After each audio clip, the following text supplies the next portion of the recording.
Black girl blocked from boarding by airport cop, unaware her father is the head of Homeland Security. Ebony shifted nervously in her seat at the bustling John F. Kennedy International Airport, not knowing her life was about to change in the most unexpected way.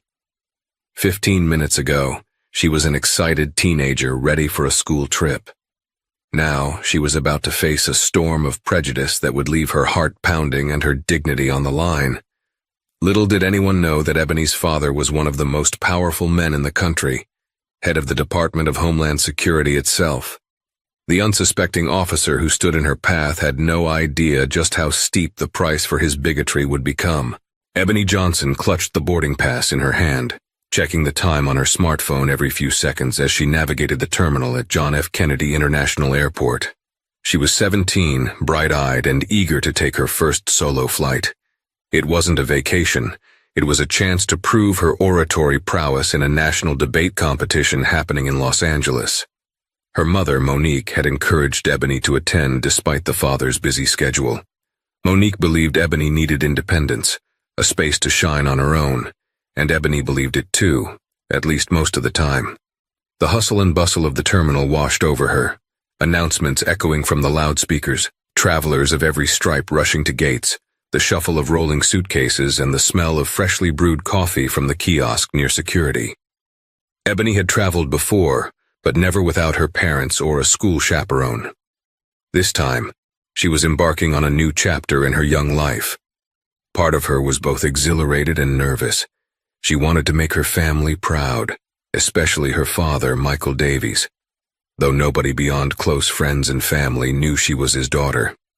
Her last name was Johnson, taking her mother's maiden name for reasons Ebony never fully understood until much later. Michael Davies was known publicly as the Secretary of Homeland Security. He hadn't always been so powerful. Ebony remembered days when the family lived in a modest neighborhood, and her father was a dedicated lawyer in the Department of Justice, steadily working his way through the ranks with an almost saintly dedication to doing the right thing. Over the years, he'd garnered attention for his integrity, eventually catching the eye of the president himself. When Ebony turned 14, her father was appointed to lead the DHS, his responsibilities skyrocketing. So did his media exposure and the family's scrutiny. Michael tried to shield Ebony from the limelight, allowing her to keep a low profile under her mother's surname, hoping it would grant her some semblance of a normal life. So far, it had worked. People rarely made the connection between Ebony Johnson and Michael Davies, especially when her father remained behind the scenes handling matters of national security. Ebony valued her relative anonymity. Being the child of a high-profile figure could be both a shield and a curse. In fact, Ebony rarely mentioned him at school. At times, she almost forgot how significant his position was, until she saw him on televised briefings or her phone buzzed with text messages from friends who had recognized him on the news. For Ebony, he was just Dad, a man who often missed family dinners because he was busy preventing threats she couldn't fully comprehend. That morning, Ebony left her home at sunrise, her mother hugging her tightly at the driveway, encouraging her not to be nervous and to show the world what she could do in the debate competition. "Remember who you are and what you stand for," Monique said, her eyes brimming with pride. Ebony recalled those words now, as she stood near the security checkpoint. She closed her eyes briefly, letting her mother's voice wash over her, fueling her with confidence. Security lines were notoriously long at JFK, but Ebony had checked in online and arrived early. She found a line that seemed to be moving at a decent pace, exhaled, and joined the queue. She had her ID ready, her driver's license, along with her boarding pass. The line inched forward. A TSA agent stood at a podium, quickly scanning each traveler's documents before directing them to the body scanners. Ebony watched the routine, mentally rehearsing her own steps. It was a mundane process she'd done before, but traveling alone this time made every small step feel monumental. She approached, smiling politely at the TSA agent. "Morning," she said, extending her ID and boarding pass. The agent hardly looked up but nodded, scanning her pass. Los Angeles, huh? He said in a monotone voice. Must be an important trip for you. Yes, it is, Ebony responded, trying to quell the butterflies in her stomach. He stamped her boarding pass, handed it back, and signaled her onward. Breathing a sigh of relief, Ebony hoisted her backpack on her shoulder and proceeded toward the body scanners. She removed her jacket, her shoes, placed her laptop in a tray, and glided it all along the belt. She had just stepped into the scanning machine and lifted her arms when a commotion arose behind her. She tried not to look. She'd learned from her father to always stay calm during security checks, but the voices were raised enough that everyone in the area began to stare. Ebony pivoted out of the scanner to see a tall, broad-shouldered police officer in a dark navy uniform walking briskly toward her. His badge glinted under the fluorescent lights. The name tag read, Officer Sheldon. At first, Ebony assumed there was some general security scare, but the man's laser-like focus locked onto her. The tension in his jaw, the way his hand rested on his belt near his gun holster, and the coldness in his eyes all spelled trouble. Ebony's heart skipped a beat. Something in his stance screamed hostility. "Ma'am, you need to step aside," Officer Sheldon barked, pointing away from the rest of the travelers. The crowds around them grew silent, anxious about the tension. Ebony, uncertain, stepped off the scanner platform, glancing around for a TSA supervisor. No one came forward. Instead, travelers began whispering to one another, some gawking, some stepping back as though Ebony were some kind of threat. "Is there something wrong?" Ebony managed to ask, her voice steady but curious. She'd done nothing wrong. Her bag was free of contraband, her documents were legitimate, and all her fees were paid. Yet this officer approached her with an almost accusatory glare. She wondered what could possibly be the issue.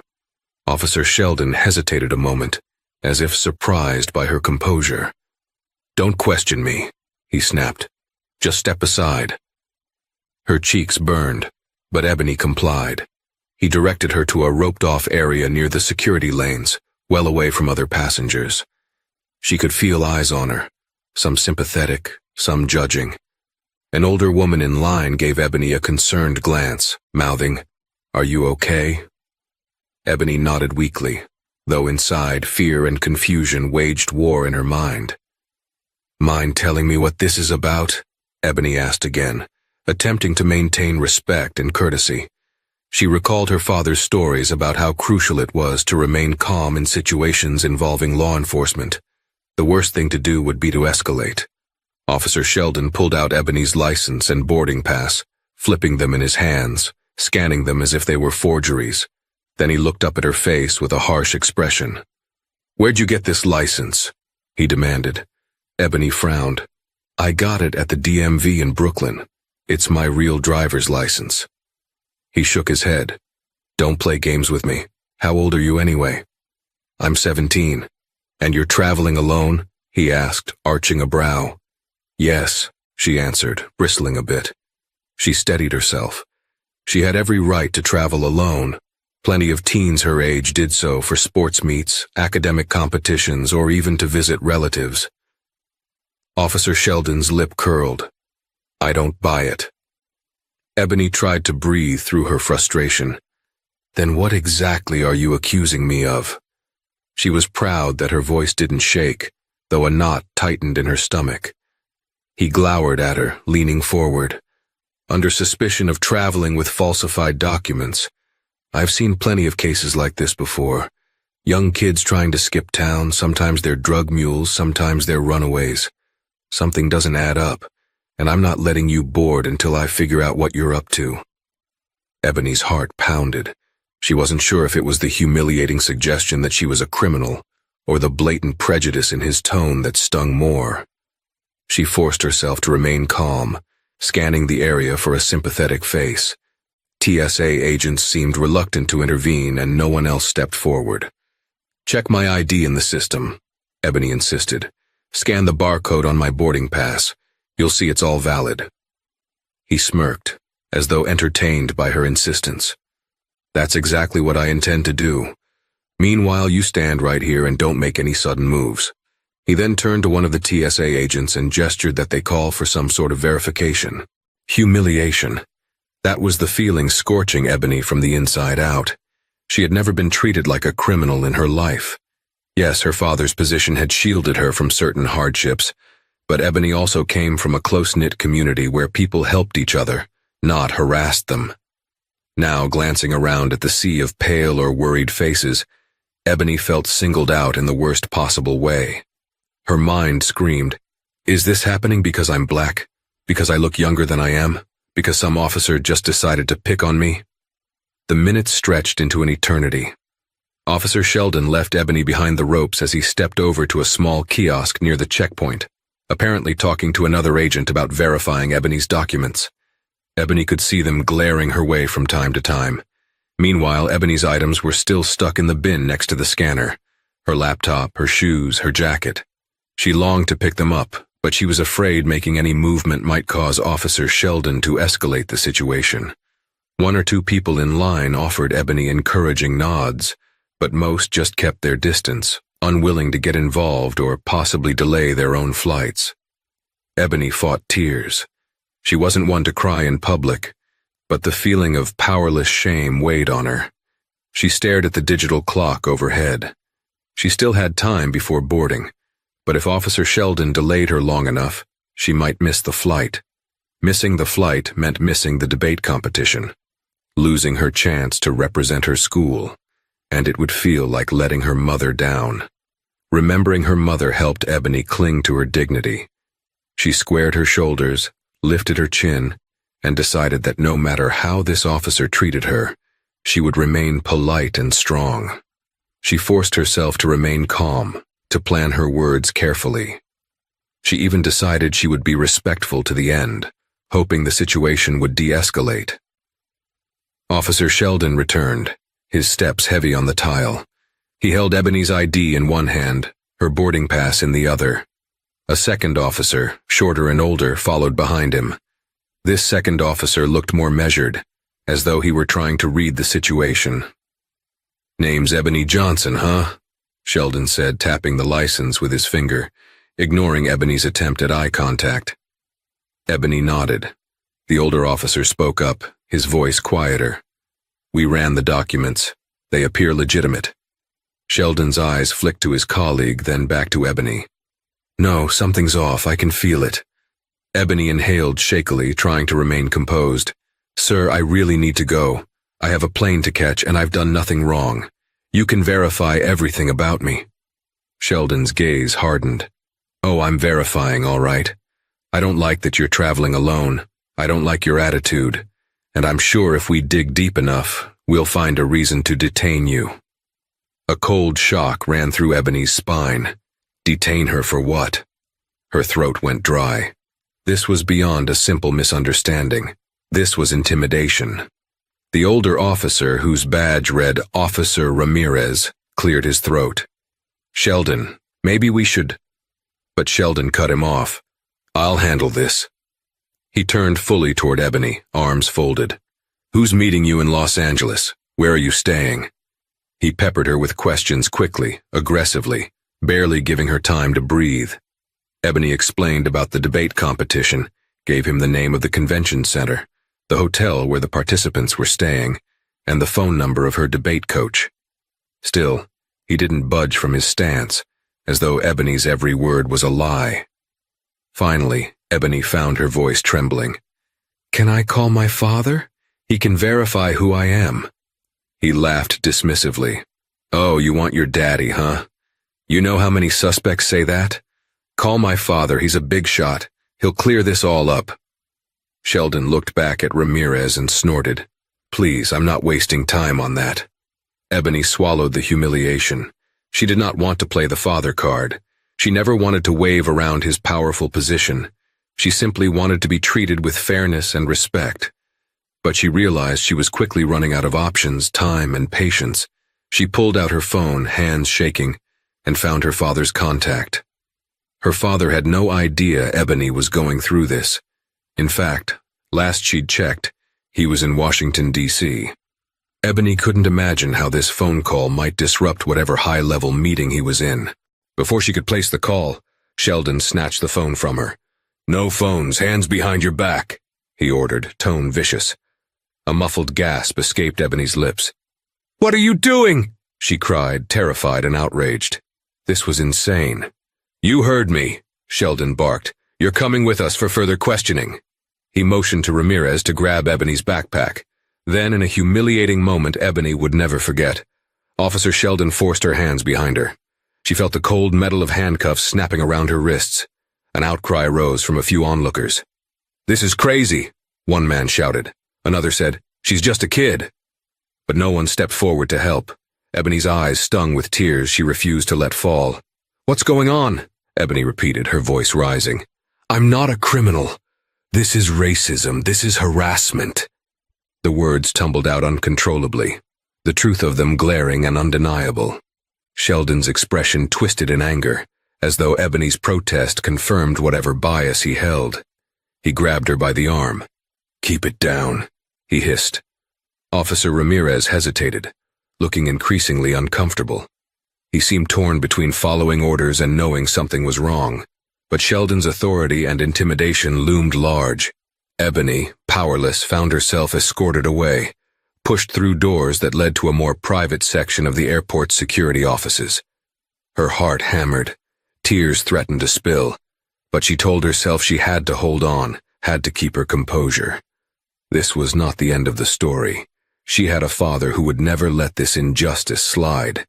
She had no idea just how explosive the aftermath of this arrest would become. The interrogation room was small and dismal, walls painted in a peeling gray color. Officer Sheldon placed Ebony in a cheap plastic chair beside a metal table, while Ramirez hovered by the door. Light from a single overhead lamp cast harsh shadows across Sheldon's face. Ebony's wrists still stung from the handcuffs, though they'd been removed once she was inside. She sat trembling, glancing at the clock on the wall that ticked ominously. Her boarding time was edging closer. Even if she somehow got released, there was a good chance she'd miss the flight. The air was thick with tension. Sheldon paced the room, Ebony's driver's license, boarding pass, and phone in his grip. He occasionally tapped Ebony's phone screen but couldn't unlock it due to her passcode. Ramirez stood quietly, arms folded, his brow creased with concern. "You said you got this license at the DMV in Brooklyn," Sheldon began. "Which one?" Ebony told him the exact location, repeating the address she remembered from memory. She had taken and passed her driver's test there almost a year ago. Sheldon smirked condescendingly. "And you expect me to believe that at your age with no guardian, you're traveling cross-country for a debate competition?" "It's the National Debate Finals," Ebony replied, trying to keep her voice steady. "I qualified after regionals in New York. You can call my school to confirm." Ramirez cleared his throat. "Sheldon, we've already seen that her documents check out. Maybe we're making a mistake here." Ebony felt a small spark of hope. Finally, someone was willing to consider that she wasn't lying. Sheldon, however, spun around, glaring at Ramirez. "And maybe we're not. I've seen better forgeries slip through. You know how it is. We're supposed to protect these airports from suspicious travelers. We can't just let every random teen waltz onto a plane with no adult supervision." "She's 17, Ramirez insisted. "It's not illegal for a 17-year-old to fly alone. Uncommon maybe, but not illegal. And the system verified her ID." Sheldon's hand clenched. Ebony watched as he wrestled with his next words. Then, turning back to Ebony, he jabbed a finger at her. "So you keep saying we should call your father, that he's someone important, right?" Ebony swallowed. In her mind, she could see her father in his office, surrounded by staff and folders labeled classified. She could practically smell the coffee on his desk. She pictured the urgent calls he probably received daily. The last thing Ebony wanted was to disrupt him, but at this point she was desperate. "Yes," she said. "He can prove who I am, or at least let me call my mother." She tried to keep her tone polite. "Please." Sheldon's lip curled with disdain. "Go ahead, give me the number. I'll do the talking." Ebony recited her father's number. Sheldon punched it into his phone with force. Ebony's heart raced. What if her father was in a meeting and didn't answer right away? Sheldon would take that as a sign of Ebony's guilt. Or what if her father answered, realized the gravity of the situation, and the call turned into a national-level fiasco? Ebony couldn't begin to imagine the consequences. It rang once, twice. Ebony counted the seconds. Finally, a voice answered, "Michael Davies." Ebony's stomach did a flip. He picked up. Sheldon's eyes flicked to Ebony. Hello," he began, voice suddenly more formal. "This is Officer Sheldon at the John F. Kennedy International Airport Security Division. Do you have a daughter named Ebony Johnson?" The way he said Ebony's name dripped with skepticism. There was a pause on the line. Ebony couldn't hear exactly what her father said, but Sheldon's posture changed within seconds. His brow furrowed deeper, and he swallowed hard. "Mr. Davies, I apologize, but we have Miss Ebony Johnson in custody for possible suspicious activity regarding traveling alone. She claims you're her father, but we can't confirm. She says you can vouch for her." Ebony wondered what her father was saying. Was he upset? Furious? Ready to summon an army of lawyers and federal agents? Sheldon listened, one hand on his hip, the phone pressed tight against his ear. Occasionally he glanced nervously at Ebony, as if seeing her anew. If Ebony had not been in such a stressful situation, she might have found it satisfying to watch his confidence crumble. Instead, her focus was on trying not to hyperventilate. "Yes, sir," Sheldon stammered after a moment. "Yes, sir. Understood. I'm sorry, sir. Right away, sir." He ended the call, face pale. Ebony could guess that her father had just unleashed a stern directive. "She's telling the truth?" Ramirez ventured.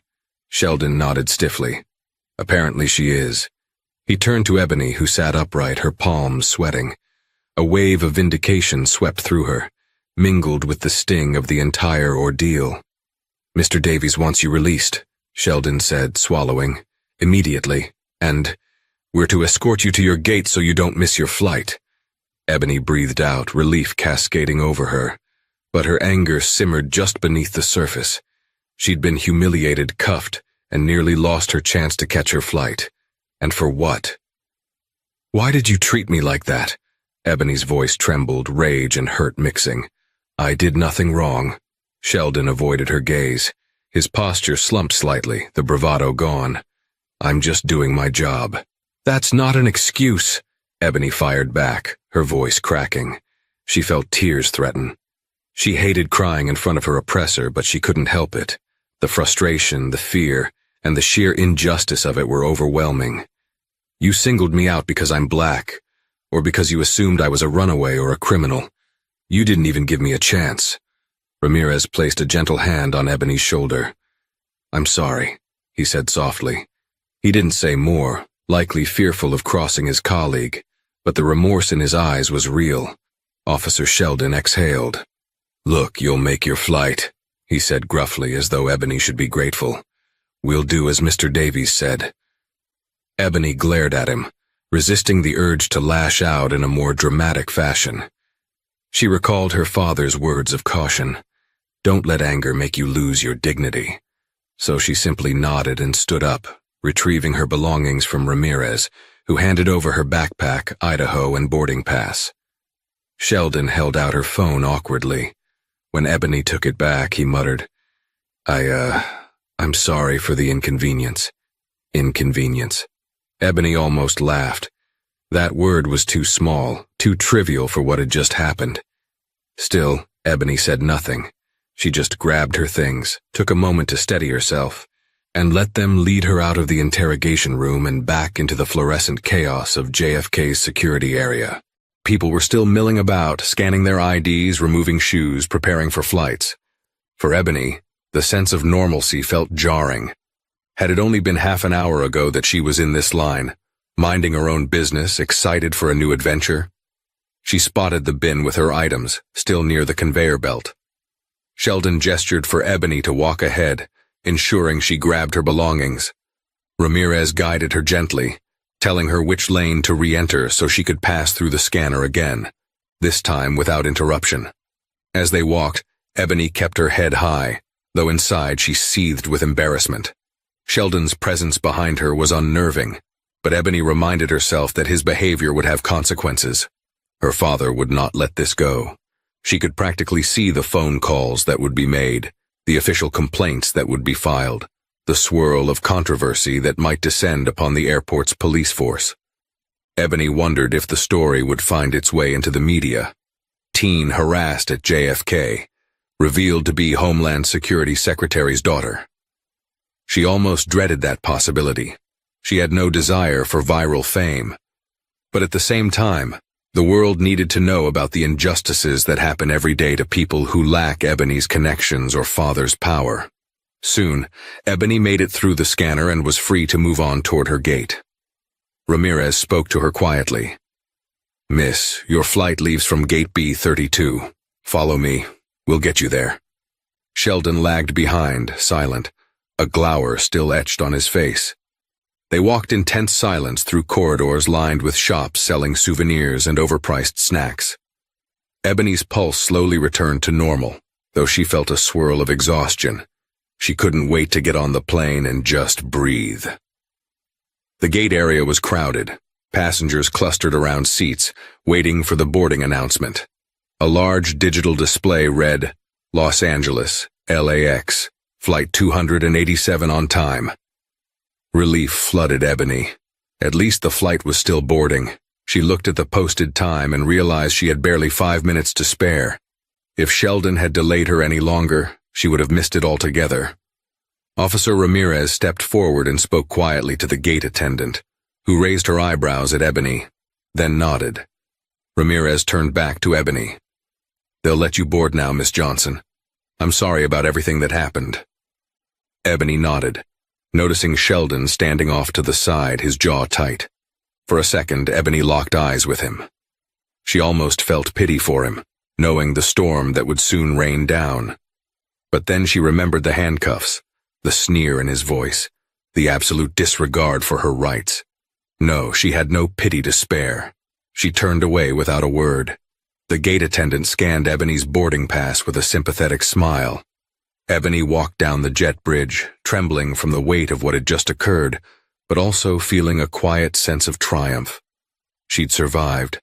She might have felt broken inside, but she had not allowed that officer to fully strip her of her dignity. Once inside the plane, Ebony found her seat and sank into it, tears finally spilling out. She put on headphones, hoping no one would notice her emotional state. The engines hummed as the plane prepared for takeoff. Ebony stared out the window, taking slow, deep breaths, thinking about how close she'd come to being denied this opportunity altogether. Her phone vibrated in her pocket. She pulled it out to see a text from her father. "Call me as soon as you're settled. I'm so sorry that happened, Ebony. I love you." The tears came faster now, a mix of relief and sadness. She typed back, "I'm okay, Dad. Thank you. I'll call when I land." She wondered what her father was doing at that moment. Was he picking up the phone to contact the New York Port Authority, TSA leadership, the mayor? Ebony had never been so grateful for his influence, yet so aware of how her privilege saved her while countless others might not be so lucky. As the plane taxied away from the gate, Ebony pressed her head against the window, letting her eyes drift closed. She tried to focus on the upcoming debate competition, on the speeches she'd prepared, the arguments she'd refine. Still, she couldn't shake the overwhelming feeling of having just glimpsed an ugly truth about the world. One she knew existed, but had never come face to face with so personally. She resolved that once she got to Los Angeles, she wouldn't let this overshadow her performance. But she wouldn't just bury it either. She would stand up, speak out, and ensure that some kind of justice prevailed. It was only the beginning of the storm, because the fallout from that single act of racism was about to reverberate far beyond the walls of JFK. Ebony had no idea how many eyes would soon be on her, and on Sheldon, as the truth unraveled in a way that neither of them could have imagined. When Ebony arrived in Los Angeles, the sun was sinking low over the city, painting the sky in oranges and pinks. She stepped off the plane, her carry-on in hand, determined to put her best foot forward. Waiting at the gate was Mrs. Clarkson, her debate coach, who greeted Ebony with a wide smile that dimmed once she saw the red rim around Ebony's eyes and the tension in her posture. "My goodness, Ebony, are you all right?" Mrs. Clarkson asked, placing a gentle hand on Ebony's arm. "I was worried you wouldn't make it. Your text sounded upset." Ebony hesitated. She hadn't told her coach the full story yet. On the short flight, Ebony had only managed to send a single text to let Mrs. Clarkson know she was going to be late. "I'll explain later," Ebony said quietly, not wanting to break down right there in the terminal. "I'm okay now." Mrs. Clarkson nodded, sensing Ebony needed space.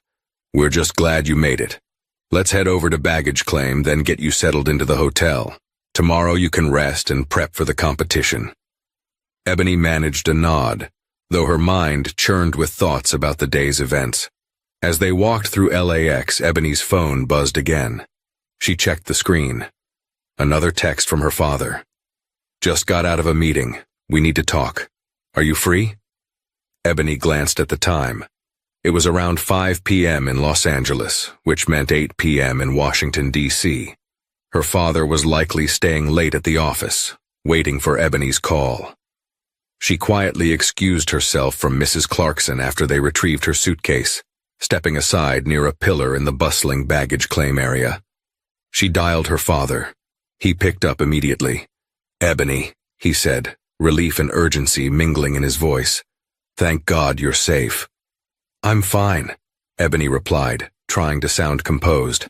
Dad, it was awful. That officer handcuffed me. He treated me like a criminal. I'm sorry if I caused any trouble at your job." Michael Davies cut in gently. "No, sweetie, this wasn't your fault. None of it was. Look, I spoke with some officials at JFK, and they told me about Officer Sheldon. He's been the subject of a few complaints for racial profiling. We're going to open an investigation." Ebony exhaled, a surge of relief followed by a tremor of anxiety. She wasn't used to being at the center of investigations. "What do I need to do?" "There might be statements to make," her father said. "Possibly even a formal hearing. You won't have to do anything until you return from the competition. Focus on your debates for now. We'll handle it. But Ebony, I'm proud of you for how you handled yourself." A lump formed in Ebony's throat. "I was so scared," she admitted in a whisper. "He wouldn't listen. And if you weren't who you are, if I didn't have you to call, he might have—" She couldn't finish the thought.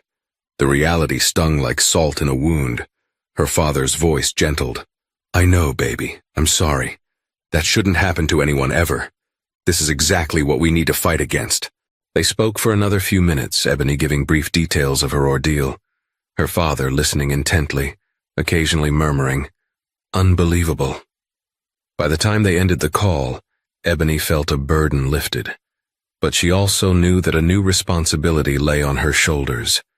She'd have to stand firm and ensure Sheldon faced consequences for his actions, not just for her sake, but for others who might not have the same recourse. She rejoined Mrs. Clarkson, who had been politely giving Ebony space. They caught a shuttle to the hotel in downtown Los Angeles, passing the city lights that glowed in the early evening gloom. The conversation turned to more pleasant subjects, like Ebony's debate topics, how the competition would be fierce but exciting. Mrs. Clarkson told Ebony she'd arranged a practice session with their team in a conference room the next morning. Ebony nodded, trying to focus on that, trying to bury the sour taste of humiliation that still lingered from JFK. But Ebony couldn't shake the sense that the world had shifted. As she checked into her room and glanced at her phone, she saw multiple missed calls from unknown numbers, a flood of text messages from friends.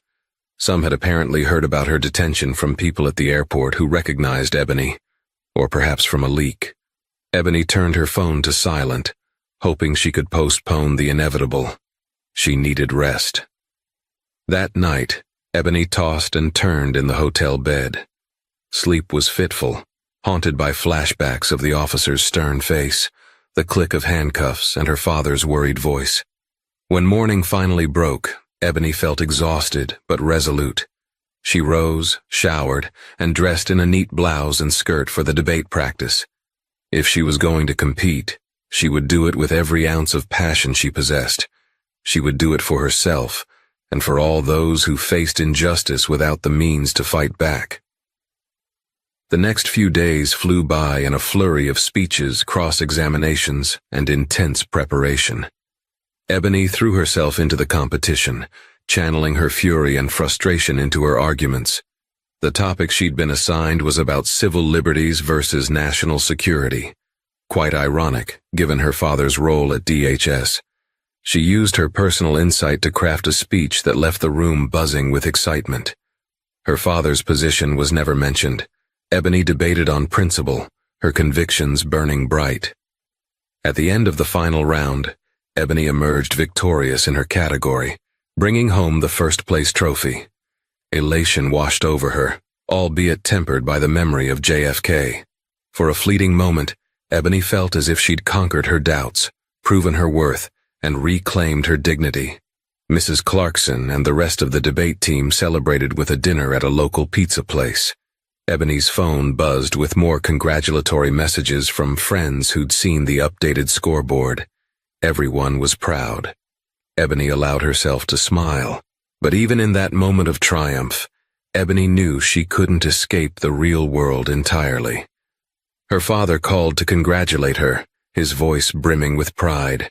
Then he reminded her that once she returned to New York, her statement would be needed for the investigation.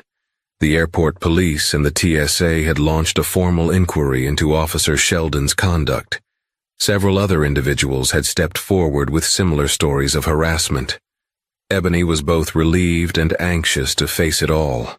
Ebony landed at JFK late in the evening a week later, the debate trophy securely wrapped in her carry-on.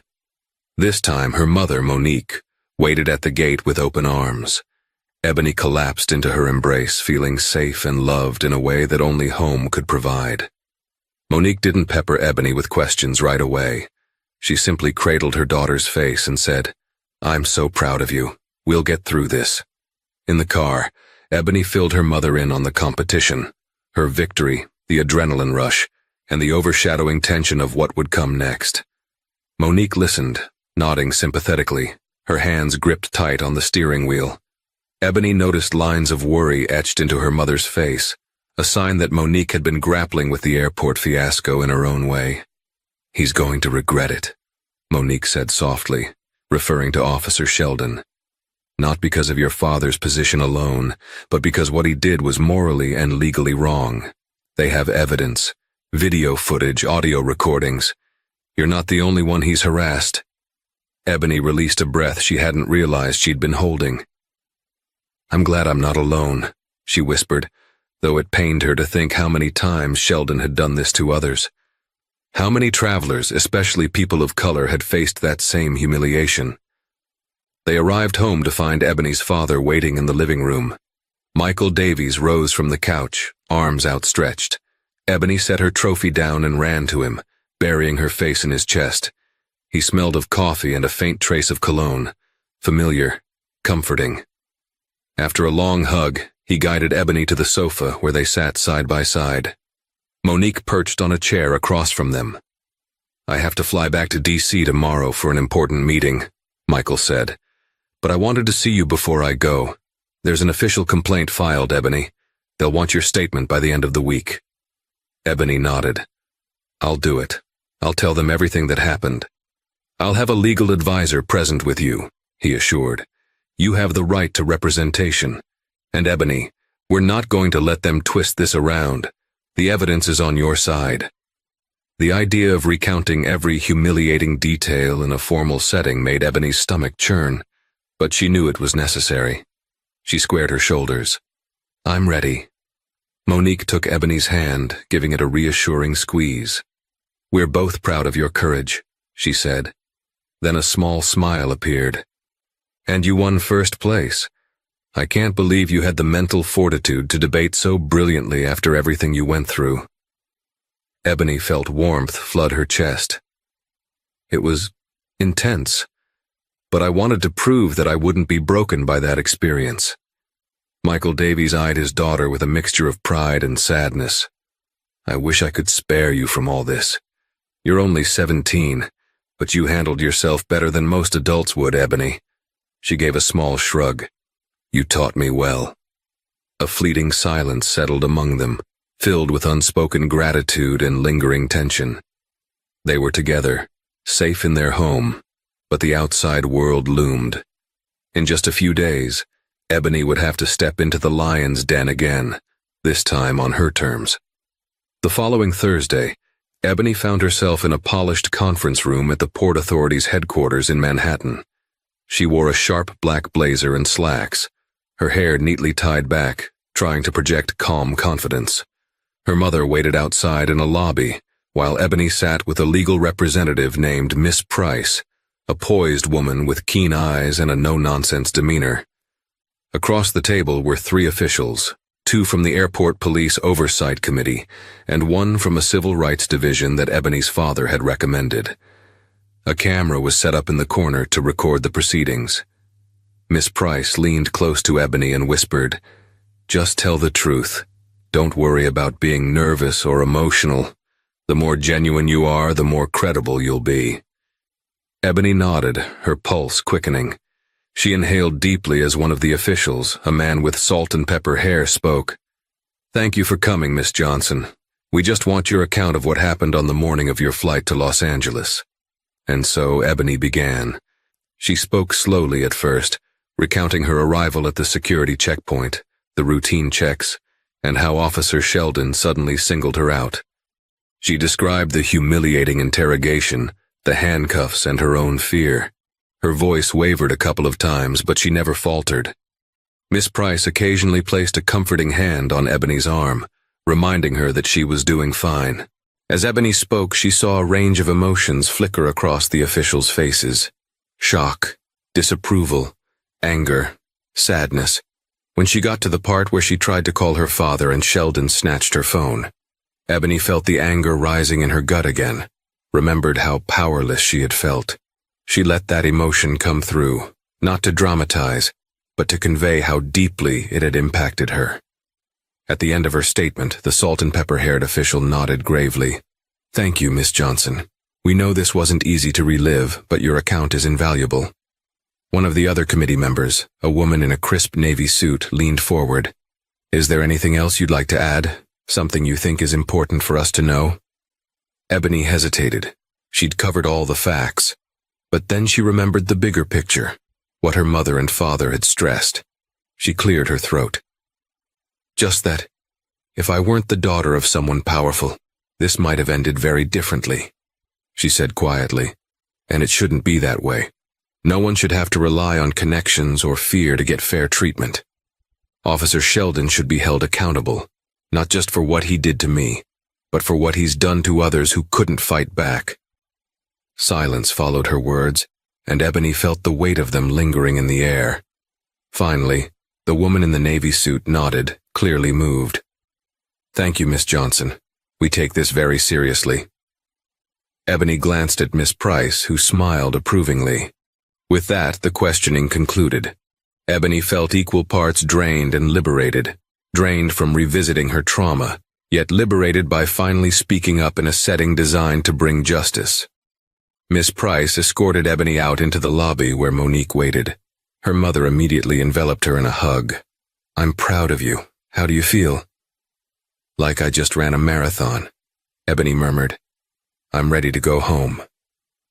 They left the building together, stepping onto the busy Manhattan sidewalk.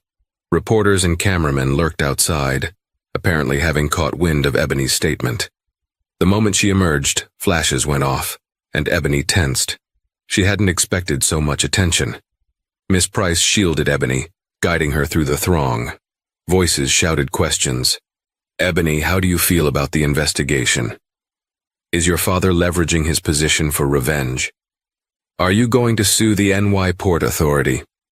Monique tightened her grip on Ebony's arm, and Miss Price spoke firmly. "No comment today. Miss Johnson just gave her statement." They managed to get past the reporters and into a waiting car. Ebony's heart pounded from the sudden barrage of attention. She'd never been in a media circus before. As they drove away, Ebony realized something crucial. Her anonymity was gone. Even though her last name was Johnson, the news had spread that Michael Davies, the head of the Department of Homeland Security, was Ebony's father. The media loved a story dripping with scandal and injustice. Racist cop detains DHS secretary's daughter. Ebony braced herself for the chaos that might follow. Meanwhile, behind the scenes, Officer Sheldon and his lawyer were ramping up their defense. They argued that Ebony had been uncooperative, that she refused to comply with security measures, and that Sheldon's actions were within protocol. The mainstream media debated both sides. Some anchors portrayed Ebony as a victim of blatant racism, while others wondered if the tension was the result of a misunderstanding in a high-pressure environment. But Ebony's father had resources and a personal stake in exposing the truth. Leaked CCTV footage from the TSA area contradicted Sheldon's defense, showing Ebony calmly following instructions until Sheldon grabbed her phone. Audio files captured Sheldon's aggressive tone. It became harder for him to hide behind claims of protocol. The tide began to shift in Ebony's favor. Still, lawsuits and disciplinary hearings moved slowly. Ebony continued her daily life, attending classes, preparing for graduation, and fielding occasional interview requests. She declined most of them, focusing on finishing high school strong. But Miss Price told her the official hearing to determine Sheldon's fate was scheduled for June, a month before Ebony's 18th birthday. Ebony would be asked to testify in person. Each day brought new developments. Social media campaigns flourished under hashtags like #JusticeForEbony. Civil rights organizations expressed support. Ebony's father, though navigating delicate political waters, made quiet moves behind the scenes to ensure an impartial investigation.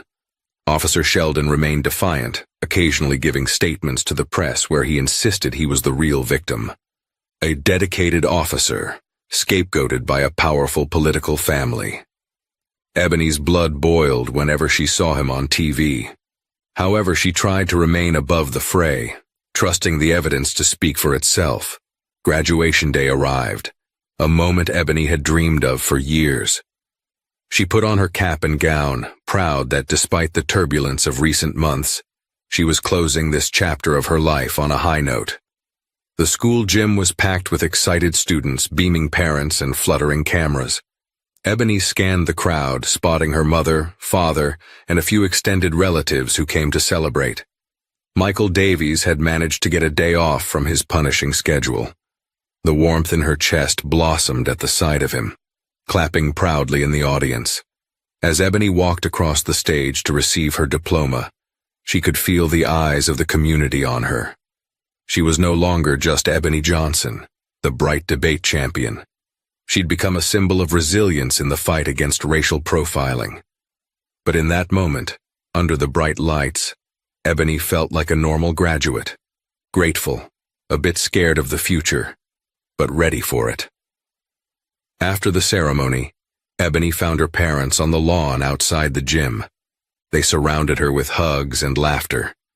Friends stopped by to snap photos, shower Ebony with congratulations. Monique's cheeks were tear-stained. Michael, typically reserved, smiled ear to ear. Ebony caught her father glancing at his phone. He sighed. "I hate to bring this up on your special day, but the hearing is next week." Ebony set her jaw. "I'm ready. I'm not letting that overshadow today, though." He nodded. "Good. You deserve to enjoy your success." And Ebony did her best to do just that. She spent the afternoon celebrating with friends, then returned home for a small family party. They ordered takeout, shared stories, and Ebony caught glimpses of her father exchanging discreet, tense texts. He was dealing with some crisis or another. Such was the life of the DHS secretary. But Ebony didn't mind. She understood now more than ever how important his work was. Eventually, night fell. The party wound down. Ebony retreated to her bedroom, diploma in hand, pondering the new chapter that awaited her. A swirl of anticipation and anxiety churned in her stomach. The hearing next week would be the culminating showdown with Officer Sheldon. Would she finally see him held accountable? She placed the diploma next to her debate trophy, side by side, a tangible reminder of how far she'd come, and how far she still had to go. A week later, Ebony stepped into a stately hearing room in downtown Manhattan. The walls were lined with wood paneling, and a raised platform housed a panel of judges and officials responsible for adjudicating disciplinary matters for airport law enforcement. On the right side sat Officer Sheldon and his attorney. On the left, Ebony, Miss Price, and a civil rights advocate who'd joined the case. The room buzzed with quiet tension. Observers and press filled the seats in the back. Sheldon was no longer the intimidating figure Ebony remembered. He looked haggard with dark circles under his eyes and a tense jaw. Yet he still tried to project defiance, occasionally whispering furiously to his lawyer. The hearing commenced. Lawyers made opening statements.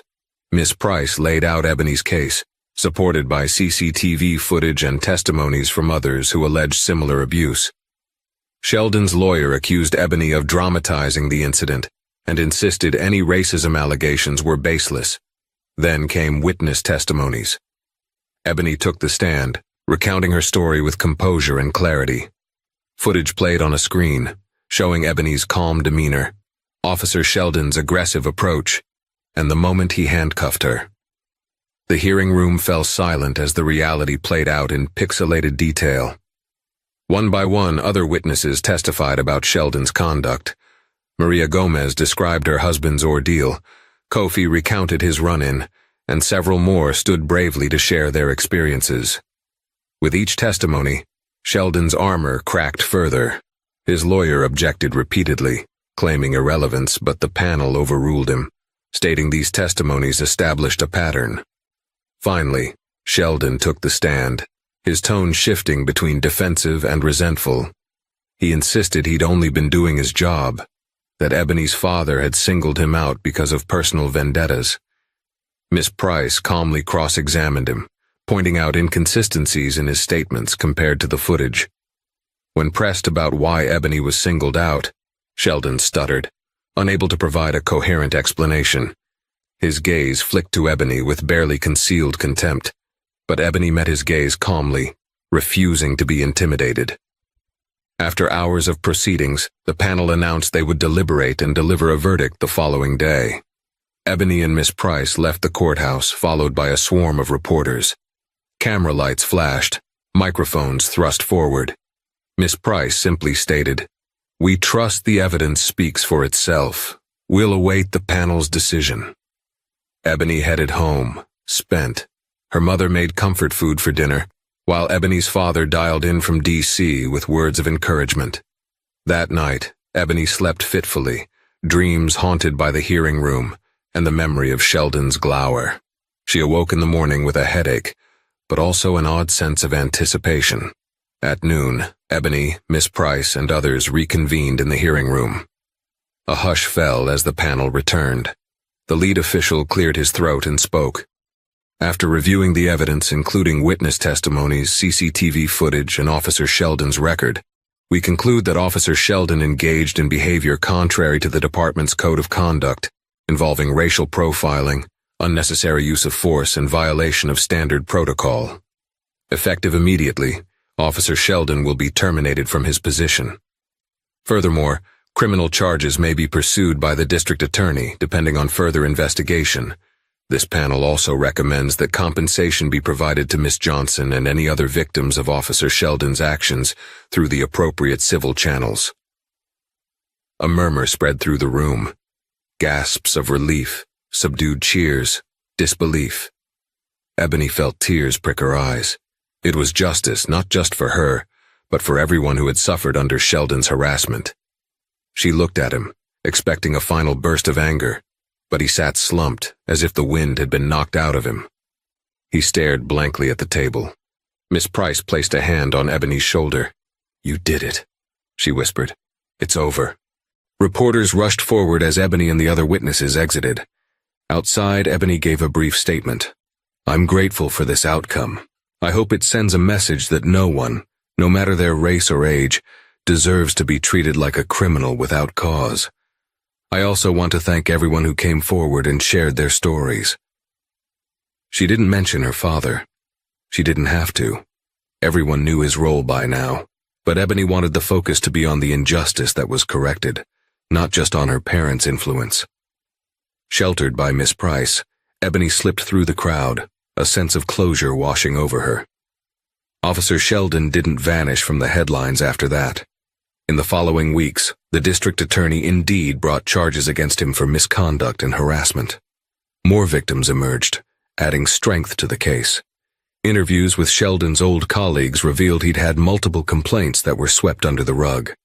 Now those who'd covered for him faced scrutiny too. Sheldon's life unraveled, a hard karmic return for the years of abuse he doled out at JFK. Ebony tried not to revel in his downfall, but it was hard not to feel vindicated. The man who handcuffed her without cause, who sneered at her pleas, had lost his badge, his reputation, and might face prison time. Ebony prayed that his fate would serve as a lesson, deterring others from similar abuses of power. Meanwhile, Ebony stepped confidently into her next chapter. She had college ahead. Offers from prestigious universities came pouring in after her debate victory and the media spotlight. Ebony chose a university known for its political science and public policy programs. She planned to devote herself to studying law, advocacy, and civil rights, determined to turn her personal ordeal into a platform for change. With Sheldon gone and the hearing decided, Ebony felt a weight lifting from her shoulders. The spark of her inner flame only burned brighter, fueled by the knowledge that one voice amplified with truth and courage could indeed make a difference. Thank you for sticking through this story of resilience, justice, and a stand against racial injustice. Ebony's journey shows that even in the face of prejudice, the truth can prevail, especially when we refuse to stay silent. Her courage not only reshaped her life, but also sparked a broader movement that held a corrupt officer accountable and inspired countless others to speak up. If her father's high position helped reveal the truth, it also reminds us that everyone deserves fair treatment, with or without connections. If you enjoyed this dramatic tale and believe in its message, please do me a favor. Hit that like button, share this video with others to spread awareness, and subscribe to the channel so you'll never miss another story. By doing so, you become part of a community determined to shed light on injustice and champion those who dare to stand up. Thank you for watching.